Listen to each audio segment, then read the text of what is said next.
ওয়া ইন্নী আখতাবিউ দাওয়াতি শাফাআতান লি উম্মতি ইয়াউমাল কিয়ামাহ।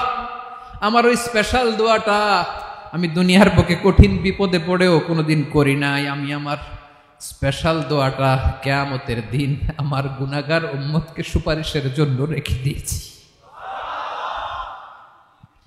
আল্লাহ বলবেন, নবীর ফারাসাক, মাথা তোলেন, আর কাটবেন না।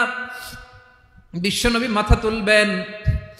আল্লাহ বলবেন, সাল তোতা, আপনি যা চাবেন তাই দেব। ওয়াশফা তুশাফা, সুপারিশ করেন, সুপারিশ কবুল করব। বিশ্বনবী বলবেন, আল্লাহ ওই স্পেশাল দোয়াটা দুনিয়াতে করি নাই, আজকে আমি তোমার দরবারে দাঁড়িয়ে কিয়ামতের দিন ওই দোয়াটা করছি। আল্লাহ, আমার যে উম্মতের হৃদয়ে যাররা পরিমাণ ঈমান আছে, আমার একটা উম্মতকেও তুমি জাহান্নামে ঢুকাতে পারবা না।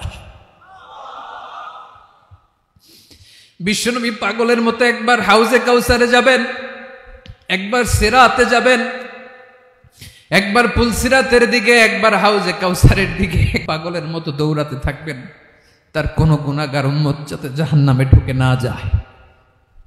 সেদিন কেউ সুপারিশ করতে পারবে না বিশ্বনবী ছাড়া।